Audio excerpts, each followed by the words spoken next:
بزرگوں، عزیز نوجوانوں، پیارے بچوں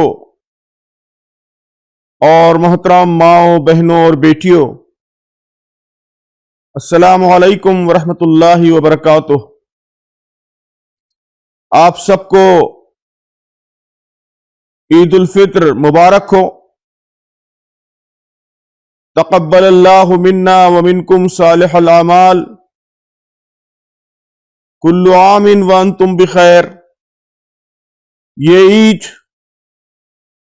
عید الفطر، اسے اللہ کے رسول صلی اللہ علیہ وسلم نے مسلمانوں کا قومی تیوہار قرار دیا ہے۔ ان لکل قوم عیدا وہذا عیدنا، ہر قوم کے لیے عید ہوتی ہے اور یہ ہماری عید ہے۔ مختلف قوموں کی عیدیں اور ان کے تیوہاروں پر آپ نظر ڈالیں تو معلوم ہوتا ہے کہ عام طور پر قومیں اپنے کسی قومی ہیرو کی پیدائش پر تیوہار مناتی ہیں، یا اپنی تاریخ کے کسی عظیم کارنامے یا کسی فتح کی یاد میں مناتی ہیں، یا کسی اچھے موسم کے آغاز پر عیدوں کا اور تیوہاروں کا اہتمام ہوتا ہے۔ لیکن اہل اسلام کے لیے اللہ تعالیٰ نے ان میں سے کسی چیز کو عید کی بنیاد نہیں بنایا۔ یہ اس حقیقت کو یاد دلانے کا الہی انتظام ہے، ڈیوائن ارینجمنٹ ہے، کہ مسلمان وہ دوسری قوموں کی مانند نہیں ہے۔ اپنی ملت پر قیاس اقوام مغرب سے نہ کر، خاص ہے ترکیب میں قوم رسول ہاشمی صلی اللہ علیہ وسلم۔ مسلمان کسی ہیرو کی پرستش نہیں کرتے، بلکہ رب کائنات کی عبادت کرتے ہیں۔ گیہوں یا گنے کی فصل یا دنیاوی فائدے ان کے لیے سب سے بڑی خوشی کا ذریعہ نہیں بن سکتے۔ ان کے پیش نظر تو ایک بہت ہی اعلیٰ وارفع مقصد ہے۔ مسلمان ماضی پرست نہیں ہو سکتے۔ 500 سال پرانا، 1000 سال پرانا کوئی تاریخی واقعہ وہ ان کی خوشیوں کا، مسرتوں کا اصل سبب نہیں بن سکتا۔ وہ صرف ماضی کی یادوں میں جی نہیں سکتے، وہ مستقبل ساز ہوتے ہیں۔ قرآن انہیں زندگی کا ایک ویژن دیتا ہے، اور ان کی نگاہیں انسانیت کے بہتر مستقبل کے اسی ویژن پر، مستقبل سازی کے اسی ویژن پر ٹکی ہوتی ہیں۔ اس لیے ہم اپنا یہ سب سے بڑا جشن، یہ سب سے بڑا تیوہار 1 ماہ کے اس تربیتی کورس کے ختم پر مناتے ہیں جو خود اللہ تعالیٰ نے ہمارے لیے ڈیزائن فرمایا ہے۔ اس تربیتی کورس کا مقصد یہ ہے کہ ہمارے اندر تقوی پیدا ہو۔ اس ماہ اللہ تعالیٰ سے ہم سب نے خصوصی تعلق قائم کرنے کی کوشش کی، قیام اللیل کیا، تراویح پڑھی، مسجدوں کو آباد کیا، زیادہ سے زیادہ قرآن کی تلاوت کی اور قرآن کو پڑھنے کی، سمجھنے کی، طرح طرح کی محفلیں آباد کی، روزے رکھے، اپنے نفس پر، اپنی خواہشات پر قابو رکھنے کے گر سیکھے۔ اور اب ہم اس 1 ماہ کے تربیتی کورس کے ختم پر خود کو بدل کر، نکھار کر، سنوار کر ایک نئے عزم کے ساتھ نیا سال شروع کر رہے ہیں۔ تو عید الفطر اسی نئے بدلے ہوئے انسان کا جشن ہے، تبدیلی کا جشن ہے، اس عزم کا سیلیبریشن ہے کہ ہماری باقی زندگی وہ رمضان کی زندگی ہی ہوگی۔ حافظ ابن رجب علیہ الرحمہ کے مشہور اشعار ہیں کہ لیس العید لمن لبس الجدید انما العید لمن طاعته تزید، کہ عید اس کی نہیں جس نے نیا لباس پہنا، بلکہ عید تو اس کی ہے جس کی اطاعت اللہ کی اطاعت میں جو بڑھ گیا۔ لیس العید لمن تجمل باللباس والرکوب انما العید لمن غفرت له الذنوب، عید اس کی نہیں جو لباس اور سواری سے آراستہ ہوا اپنے آپ کو سجایا، بلکہ عید اس کی ہے جس کے گناہ بخش دیے جائیں۔ تو محترم سامعین، عید اصلاً اس عزم کا اظہار ہے کہ جس طرح کی زندگی ہم نے رمضان میں گزاری، اسی زندگی کو ہم انشاءاللہ مستقل گزاریں گے۔ تو سوال یہ پیدا ہوتا ہے کہ رمضان کی زندگی کیا ہے؟ رمضان یہ شہر التقوی ہے، تقوی کا مہینہ، لعلکم تتقون، اللہ کی مرضی کے آگے سرنڈر ہونا، اس کی رضا کے شعور کے ساتھ بہت ہی کوشیس ہو کر، محتاط ہو کر زندگی گزارنا۔ عید میں ہم نے اس کا اہتمام کیا، ایک قطرہ پانی روزے کے دوران حلق سے نیچے اترنے نہیں دیا۔ عید الفطر کے دن ہمیں یہ عہد کرنا ہے کہ باقی زندگی میں بھی ایسی ہی احتیاط، اللہ کا ایسا ہی تقوی ہم اختیار کریں گے۔ رمضان میں ہم نے مسجدیں آباد کی، نمازوں کی پابندی کی، خوب عبادت کی۔ اب باقی زندگی کو بھی اسی طرح عبادت والی زندگی بنانا ہے، نماز والی، سجود و قیام والی، تلاوت قرآن والی زندگی بنانا ہے۔ رمضان یہ شہر الصبر ہے، یہ نام خود نبی کریم صلی اللہ علیہ وسلم نے دیا ہے۔ سم شہر الصبر، حدیث ہے کہ صبر کے مہینے کے روزے رکھو۔ تو صبر کیا ہے؟ اللہ کی مرضی کی خاطر اپنے جذبات پر کنٹرول رکھنا، اپنی خواہشات کو اپنے کنٹرول میں رکھنا، کبھی بے قابو نہ ہونے دینا، اپنے جذبات کی لگام اپنے ہاتھ میں رکھنا۔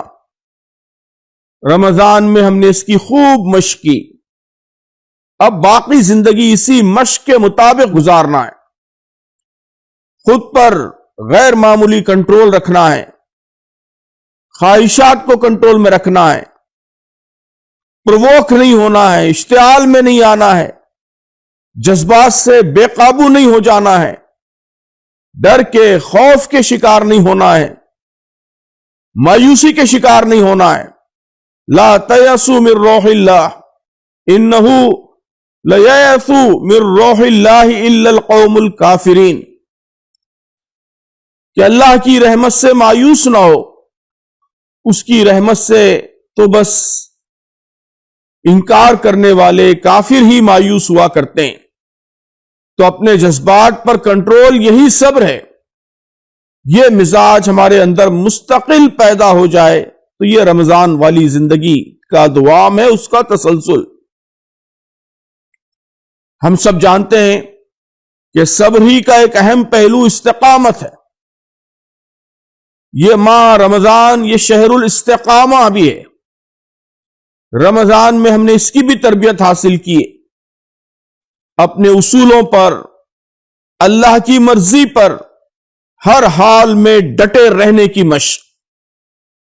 گرمی میں بھی ہمارے چھوٹے چھوٹے بچے، بیمار، بوڑھے لوگ، ان سب نے تک اللہ کی مرضی کے لیے ڈٹے رہنے کی مشق کی، روزے پورے کیے، پیاس کے مقابلے میں، نیند کے مقابلے میں استقامت کا مظاہرہ کیا، قیام اللیل میں ٹھہرے رہے، تراویح میں ٹھہرے رہے، سحر کے لیے جاگتے رہے۔ رمضان کی زندگی یہ ہے کہ ہم ہمیشہ اسی طرح اپنے اصولوں پر ڈٹے رہیں۔ آج ہمیں اس کی بہت شدید ضرورت ہے۔ حالات کیسے بھی ہوں، اپنے اصولوں پر پہاڑ کی طرح ڈٹے رہیں گے، اپنے مقصد پر، مشن پر ڈٹے رہیں گے۔ تو یہ کیفیت ہمیں اپنے اندر پیدا کرنی۔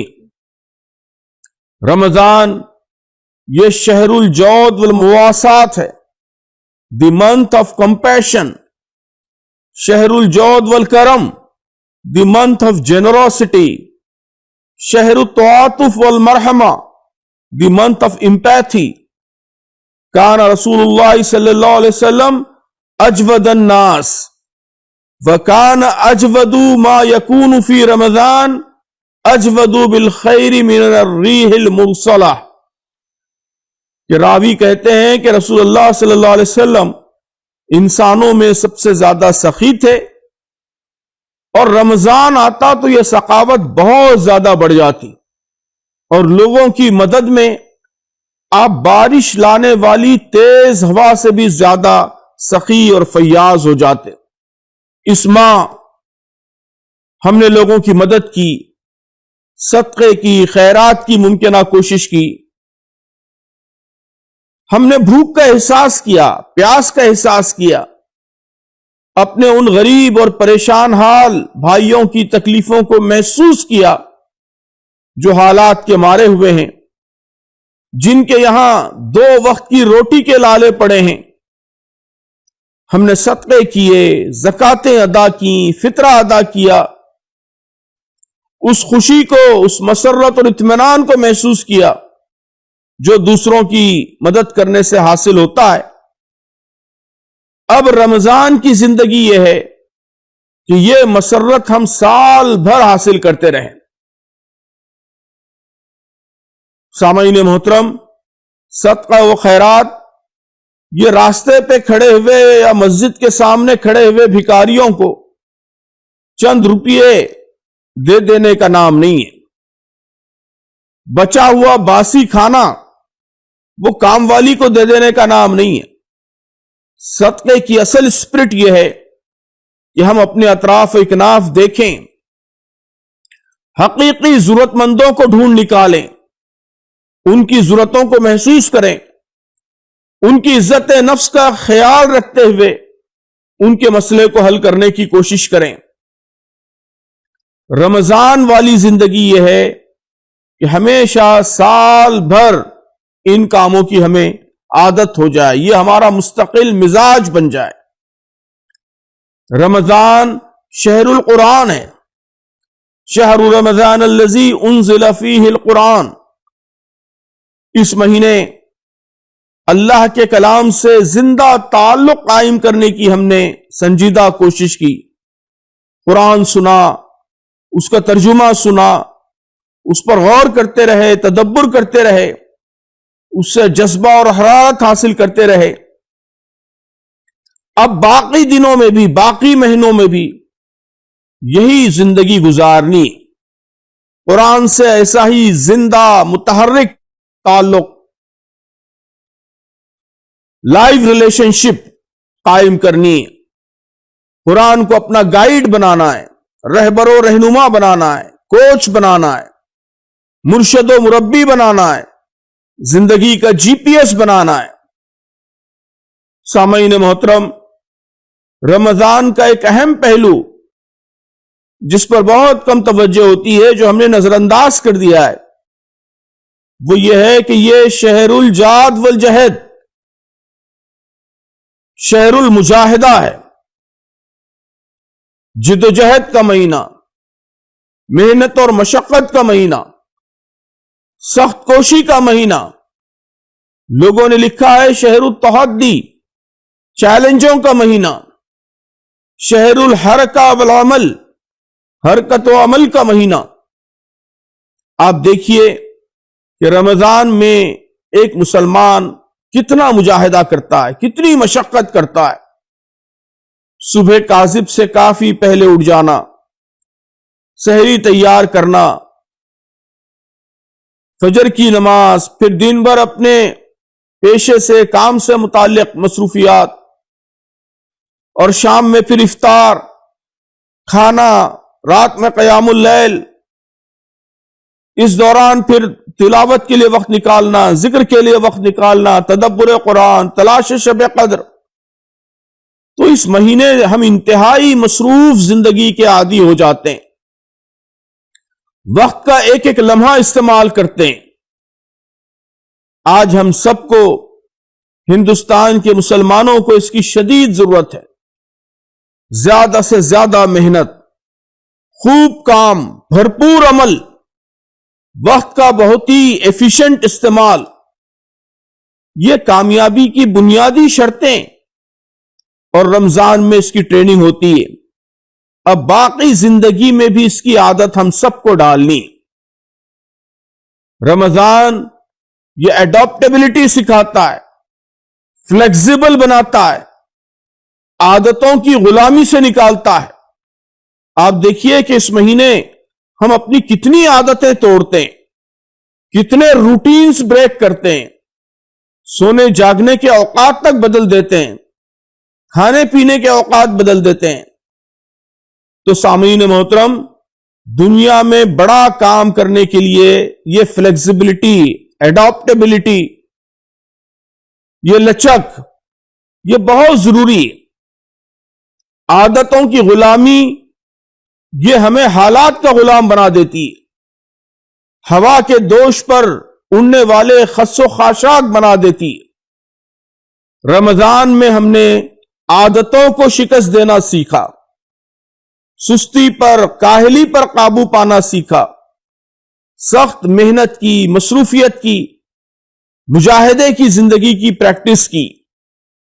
اب باقی زندگی بھی یہی رمضان والی زندگی گزارنی. جب ہم پر زوال آیا سامعین محترم، تو پھر ہم نے رمضان کو سونے کا اور کھانے کا مہینہ بنا لیا. یہ سمجھا گیا کہ یہ مہینہ کام کرنے کا مہینہ نہیں.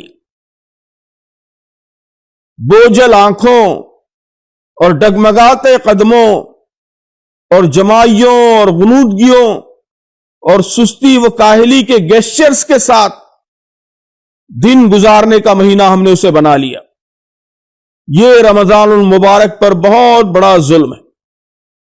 رمضان تو وہ مہینہ ہے جس میں غزوہ بدر ہوئی، جس میں فتح مکہ ہوئی، جس میں غزوہ خندق کے لیے آپ صلی اللہ علیہ وسلم اور صحابہ اکرام نے خندق کی کھدائی کا پرمشقت کام کیا، جس میں تبوک کی جھلسا دینے والی گرمی اور تپتے ہوئے صحرا میں آپ صلی اللہ علیہ وسلم نے واپسی کا سفر طے کیا، جس میں قدسیہ کی جنگ لڑی گئی، جس میں اسپین فتح ہوا.